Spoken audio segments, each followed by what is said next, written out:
When it comes to the Batman villain, the Scarecrow, many are most familiar with him and his fear toxin. The two come together, a package deal. So would it surprise you to know that Dr. Jonathan Crane, aka the Scarecrow, is not the first to use this fear toxin, or something very much like it. In fact, the first usage of such a substance in the DC universe dates all the way back to the 1940s. That's right, it's time once more to return to the Golden Age. I'm Sasha, this is Casually Comics, and today we're going to talk about the first iteration of fear toxin known as Fear Dust. Now, the Scarecrow himself did debut in the Golden Age. He first appeared in World's Finest number 3 in 1941, but he didn't use fear toxin in this issue or in this era. It wasn't until well into the late Silver Age that the Scarecrow not only had returned, but also utilized fear toxin. Hugo Strange is the inventor of the version that most readers are familiar with, debuting in Batman 189 in 1967. So if not the Scarecrow, then just who used it first? We're doing the classic Silver Age cover technique. You saw the title, you saw the thumb, but we're still building up to it. The dubious honor of the first person to use fear toxin, or in this case fear dust, goes to Professor Hugo Strange. He was professor first, later doctor, sometimes both. Now, Hugo Strange debuted in Detective Comics 36 in 1940. He bears the distinction as one of Batman's first recurring villains, and if you're just counting supervillain types, potentially the first. The introduction of Fear Dust is in one of these follow-up appearances. It hails from Detective Comics 46, also from the year 1940.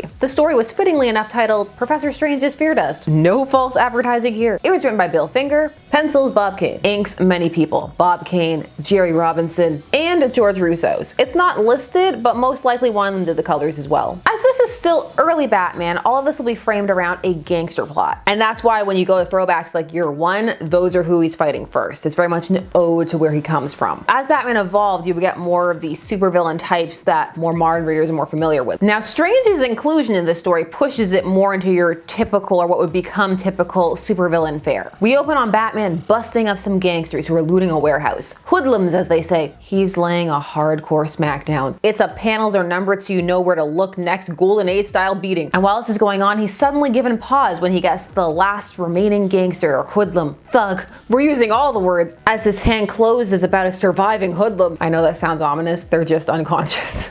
It does sound like he straight up murdered them though. Don't hit me, please don't hit me. Don't send me to jail, it would kill my mother. She doesn't know about this. Batman isn't sympathetic at first. He will 100% tell your mom, but then he learns that there's a bigger fish that they can catch. Some larger scheme or operation in play. He decides he can use this kid and these unconscious criminals to suss out what's going on with a local racketeer. That racketeer, Carstairs, claims that he's working with someone that could make them millionaires overnight. It's gonna change everything. A mysterious professor. The kid also spills that they've been given some kind of pill that's supposed to counteract whatever it is that this professor is going to unleash. Batman wants a snitch, so he takes some pills and lets the kid and the others go. You would think that would make them suspicious that he didn't cart them off or do something, but they just go along with it. Maybe they think he really does just do it for kicks, so they don't worry about it and they go on to their scheduled crime meeting. And there we learn who the mysterious benefactor of Carstairs is. It's shock, la gasp. Professor Hugo Strange. How many professors does Batman know at this point, / is fighting, that he had to question who this mysterious professor could be? Maybe it's so early he's just not used to them coming back yet. He needs to get into the groove of the revolving door of Gotham City / Arkham / the prison / whatever we're talking about, depending upon the era. / people just coming back to life. Into the room walks a man once thought dead. The crafty, diabolical, arch criminal, Professor Hugo Strange. See, that's it. He thought he died. He needs to get into the habit of knowing that nobody does. I will give you your instructions now, for tomorrow we strike.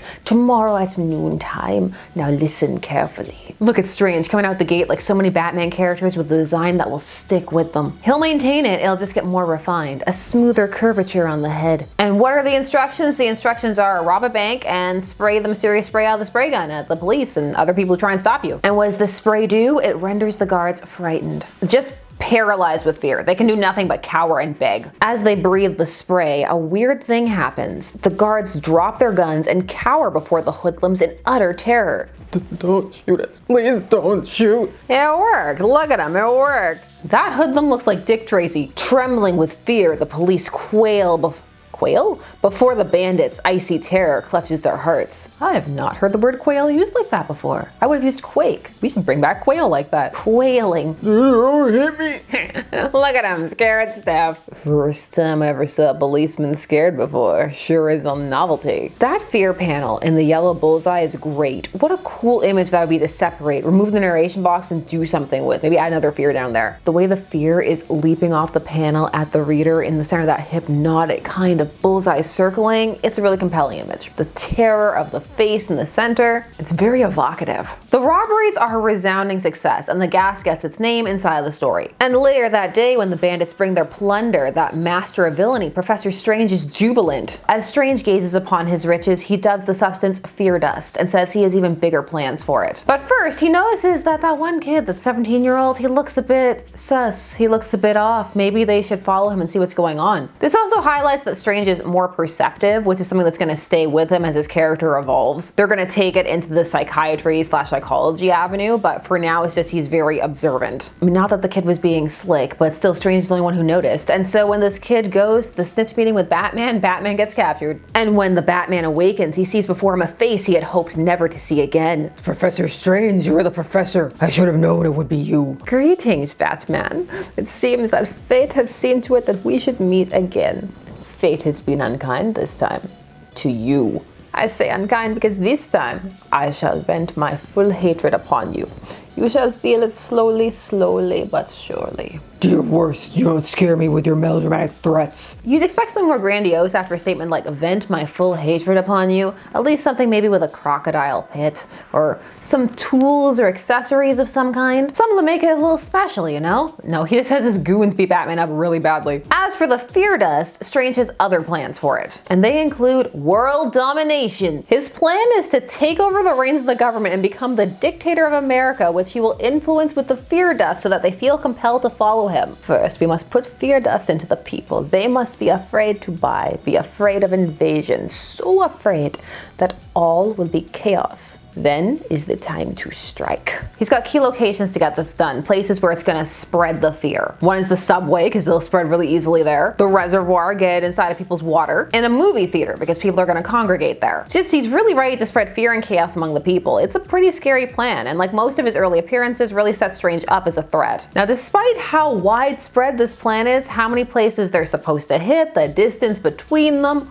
all of those things, it's no problem for Batman and Robin. Two people can stop all this. They can hit 3 places even though all the goons left at the same time. Don't think about it. Let it happen. That's what crime fighters do. Justice. It is very satisfying, even if it's not very plausible. There's one panel after Batman escapes after his beating and he takes out the people who beat him up where he calls Robin, and Robin's response is, "Oh, it's you." It makes me laugh every time. Strange and Batman end up fighting on the edge of a cliff, Holmes and Moriarty style. This whole ending is very Final Problem-y, only it's Strange who falls. But Strange does get your typical what would become a staple Disney death, falling from a great height into a kind of nebulous chasm. Is there water at the bottom? Sometimes, maybe. Are they dead? Probably, and they should be. But also, they don't have to be if we don't want them to be. The whole bottom is just cushions and angel dust. That's a drug. Fairy dust. Well, I guess we cleaned out the Fear Gang. Now what do we do? They were calling themselves the Fear Gang? Missed opportunity to use that name earlier. There's nothing much to do but to set free the kid that helped me break this case. He's tied up in Strange's house. This poor kid. I hope all of this turned him off of a life of crime. What about the people the fear dust affected? What can be done about them? Wait, is this permanent? Are you left in a permanent state of fear?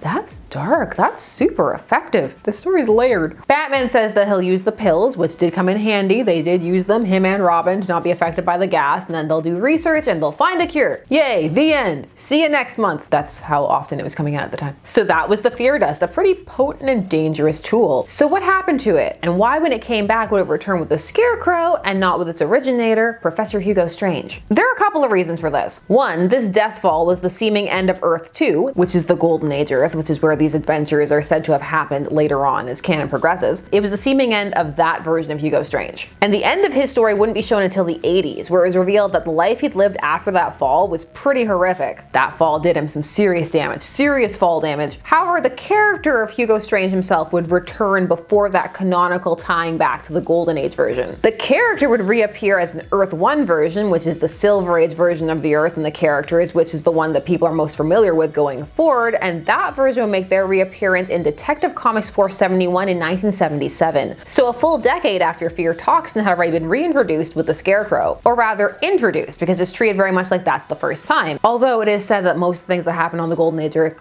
also happened on Earth 1, but that's only when you needed it to. or you could push it aside if you didn't want to. It was pretty flexible. Like, for example, in Detective Comics 471, they make reference through an editor's note to Hugo Strange's fall back in the Golden Age, but they don't make reference to Fear Dust in Batman 189. But the whole fear motif went well with the Scarecrow's entire theme, from costume to personality and motivation. It was able to be anchored and focused more than with this dust. It became more than just, I'll take over the world. Not that the Scarecrow doesn't try and do that, or put his dust in reservoirs and the like. The reality was that Strange had fallen by the wayside for decades. The Scarecrow had too, but he had returned first. And also, for the time period he did return, was more in line with the types of villains that Batman fought than Strange. It also must be known that the Fear Dust, that was one instance in one story from 1940. And that may not have seemed like anything to anchor to a character in an era where so many devices, weapons, powers, and abilities would flit in and out. It also may just have been forgotten or deemed not worth referencing. The Golden Age was jettisoned hard after the implementation of the comics code. And for Batman, that meant that lots of characters were put aside because they no longer met the standards. And in Strange's case, he had already vanished long before that. That last appearance was in 1940, and the code didn't come into effect until 1953/1954. So he was gone essentially from 1940 to 1977. In a way, it's amazing that he came back at all, especially when one considers the fact that it was much more difficult to cast back than it is now time of recording, where one has the internet and omnibuses and digital archives, all kinds of things. You wouldn't have found out about this unless it was something you were really into. So some may even just have missed it. And even if one knew, by the time he came back around, the Scarecrow was more established, and it would have seemed more like Strange was taking his gimmick and not the other way around. It's alright, Strange will always have the Monster Men, and dressing up in a bat costume, and being a Cassandra who knows Bruce's identity but no one believes him. Scarecrow can keep his fear toxin. What are your thoughts? Did you know about this? Do you think the fear toxin suits Scarecrow better than Strange? Because that happens. Sometimes something debuts with one character but works way better with somebody else. Share all your thoughts down below. While you're down there, please do all the YouTube things like share, comment, subscribe, hit that bell notification so that you never miss a vid. Thanks so much for taking this time to spend discussing comics with me. I always appreciate it, and I will see you again soon. Bye bye. Did that outro like the Flash.